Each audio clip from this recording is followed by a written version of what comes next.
Good morning, children. Let's move to our second topic of the same chapter, that is lesson number 9, internal trade. कल हमने देखा था कि wholesalers क्या क्या सर्विस प्रोवाइड करते हैं प्रोड्यूसर्स को और रिटेलर को। आज हम जो देखेंगे कि आखिर रिटेलर ट्रेड होता है क्या है, उसके सर्विसेज, उसके एडवांटेजेस और limitation. We are going to do according to the point wise, so that आपको भी क्लियरली समझ में आएगा और आपको भी कोई तरीके की डिस्टर्बेंस ना हो और कन्फ्यूजन ना हो। होलसेलर क्या था, जो कि लार्ज क्वांटिटी में परचेज करता है प्रोड्यूसर से एंड देन वो रिटेलर को देता है। नाउ लेट्स सी कि रिटेलर आखिर होता क्या है। When goods are purchase either in small or large quantity from the wholesaler or producer and are sold to the customer as per the requirement. कोई भी गुड्स है जो परचेज होता है, मे बी स्मॉल क्वांटिटी में या large quantity में, कहाँ से, होलसेलर या फिर प्रोड्यूसर के पास से, और फिर वो अगर कस्टमर्स को सोल्ड किया जाता है उनके रिक्वायरमेंट के हिसाब से,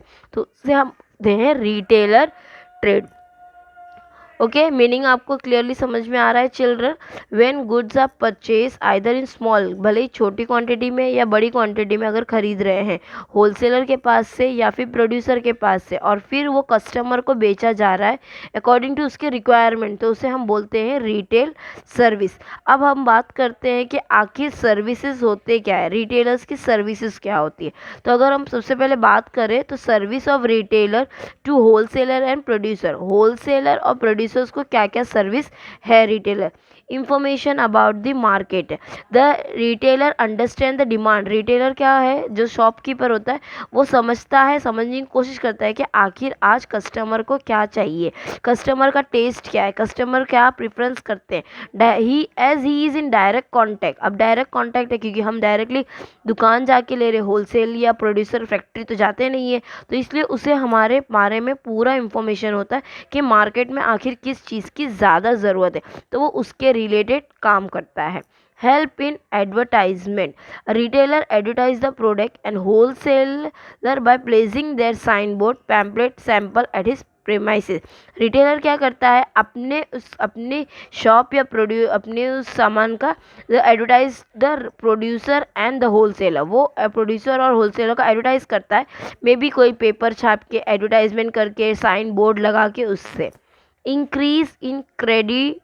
credibility, increase retailer sell the goods, अब रिटेलर जो होता है वो तो कस्टमर्स को गुड्स सेल करता है बाय परचेसिंग फ्रॉम प्रोड्यूसर, जबकि रिटेलर कहाँ से परचेस कर रहा है, या तो प्रोड्यूसर से या तो होलसेलर से, अच्छी क्वालिटी में और रिजनेबल प्राइस में। एज अ रिजल्ट, जिसके वजह से मार्केट में उसकी प्रॉफिट ज़्यादा से ज़्यादा हमें देखने को मिलती है। Okay, now if I talk to you advantages, अब हम बात करते हैं कि आखिर एडवांटेजेस क्या है। Opportunity of selection, retail trade में retailer keep the different varieties of good, वो अलग अलग वेराइटीज ऑफ गुड रखता है। क्यों, क्योंकि customers have the opportunity, customers की पूरी हक है कि वो अपने अपने हिसाब से अपना गुड सेलेक्ट कर सके। Home delivery of the goods, retailer trade sometimes क्या करता है, गुड सर्विस करता है घर पे जाके, कस्टमर फ़ोन कर देते हैं, टाइम बचता है और डिलीवरी बॉय आके सामान दे जाता है, तो उसके लिए भी उनको extra tips and all that मिल जाते हैं।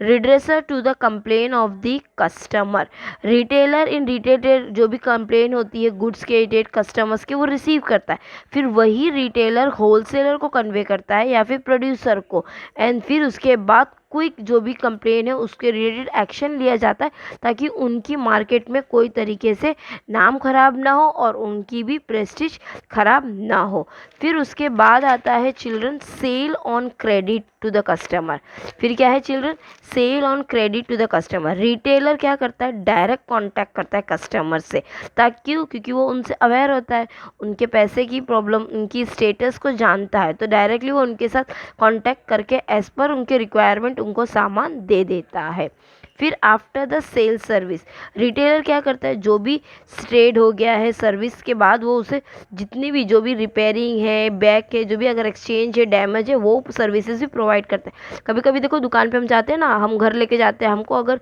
बेनिफिट हुआ तो हम लेंगे या फिर हम वापस कर देंगे, घर में देखती हूँ है कि नहीं है, तो ये सब चीज़ें क्या होती है, हम डायरेक्टली हमारे रिटेलर के साथ कॉन्टैक्ट में रहते हैं, जिसकी वजह से वो हमें ये सब सर्विसेज प्रोवाइड करता है। Helpful to helpful to decision of the purchase, plus साथ ही साथ जो रिटेलर होता है वो हमें बहुत सारी चीज़ों में गाइड करता है, बताता है इंफॉर्मेशन, क्वांटिटी के बारे में, क्वालिटी के बारे में, प्राइस के बारे में, जिसकी वजह से कस्टमर्स क्या है यूजफुल एक डिसीजन ले सकता है कोई भी प्रोडक्ट को खरीदने के related. Freedom from the storage of good, freedom from the storage of good, retailer क्या करता है, सप्लाई करता है गुड्स डायरेक्ट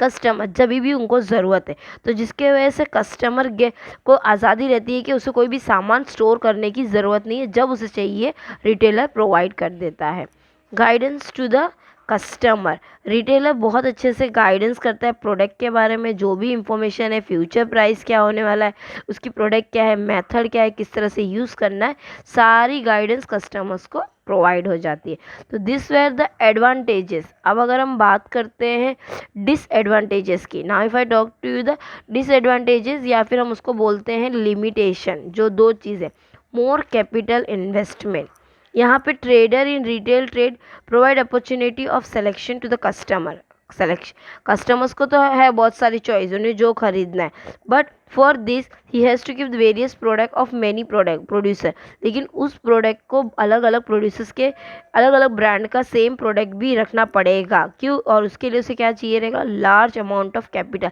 क्योंकि वो एक अगर ब्रांड यूज़ करेगा तो कभी उधार ला सकता है, लेकिन वो अलग अलग अलग ब्रांड के अलग अलग ब्रांड लाएगा, सेम प्रोडक्ट है लेकिन अलग अलग ब्रांड का, तो उसे क्या ज़रूरत पड़ जाएगी, पैसे की ज़रूरत पड़ जाएगी। Risk of deterioration of perishable good, risk of deterioration of perishable good, बहुत से पेरिशेबल गुड होते हैं ना जो हम ज़्यादा दिन तक 24 घंटे में ख़त्म करते हैं। पेरिशेबल गुड्स क्या होते हैं, जैसे फ्रूट हुआ, वेजिटेबल हुआ, मिल्क है, दूध, मिल्क के प्रोडक्ट है, तो ये क्या है, अनसोल्ड हो जाते हैं, जिसके वजह से हमें एक तरीके से रिस्क होता है, तो इसीलिए वो लॉस से बचने के लिए the loss on this is borne by the retailer. अब अगर वो मार्केट में नहीं बिक रहा है तो लॉस कौन फेस करने वाला है, रिटेलर जो खरीद के लाया था। Risk of good getting outdated, बहुत सारी चीज़ें क्या होती है, आउटडेटेड हो जाती है, बहुत टाइम तक बिकती नहीं है। When the good became outdated due to change in preference, लोगों का चेंज होता है, टेस्ट, स्टाइल्स, टेक्नोलॉजी, जिसके वजह से they are sold to be sold at the cost price और लेस देन, या तो जो प्राइस में ख़रीदा होगा रिटेलर ने वो प्राइस में बेचेगा, या तो फिर उससे कम प्राइस में, क्योंकि उससे तो सामान निकालना है, अदरवाइज़ वो सामान क्या हो जाएगा, लॉस हो जाएगा पूरी तरीके से। रिस्क ऑफ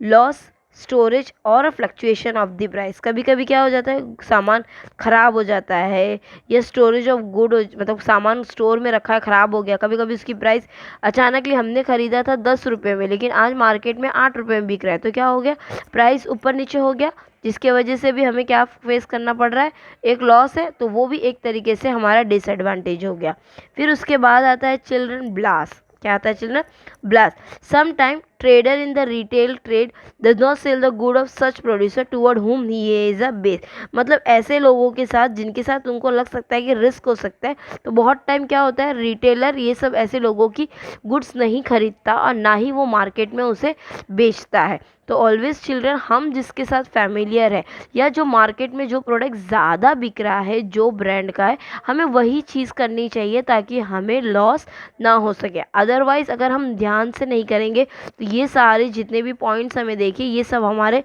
लॉस क्रिएट कर सकते हैं इंस्टेड ऑफ प्रॉफिट। प्रॉफिट के बदले हमें क्या मिलेगा, फिर लॉस मिलेगा। तो ये सब चीज़ों का हमें ज़्यादा से ज़्यादा ध्यान रखना चाहिए कि जब भी अगर हम मार्केट में कोई चीज़ ला रहे हैं या कस्टमर्स को हमें अपनी तरफ खींचना है या उनके साथ फैमिलियर होना है, तो उनके नीड्स, टेस्ट, प्रेफरेंस को हमें जानना चाहिए, क्योंकि कभी भी एक जैसा नहीं होता है, अलग अलग टेस्ट होता है, अलग अलग प्रेफरेंस, अलग अलग लोग होते हैं, तो सब लोग के अपने अलग अलग प्रेफरेंस होते हैं, तो हमें उस प्रेफरेंस को क्या करते रहना चाहिए, कंटिन्यू रखना चाहिए, ताकि लोग हमारे साथ कांटेक्ट में रहे और हमारा काम ईजिली होता रहे। आई होप आपको आज का सेक्शन बहुत ही क्लियरली समझ में आया होगा। कल हम जो देखेंगे वो है हमारे पास टाइप ऑफ रिटेल ट्रेड, जो कि हम कल के सेक्शन में देखेंगे। ओके चिल्ड्रन, आज के सेक्शन के लिए इतना बहुत है, और again I am telling you, refer your text book for this topic so that आपको और क्लियरली समझ में आएगा। Okay children, thank you.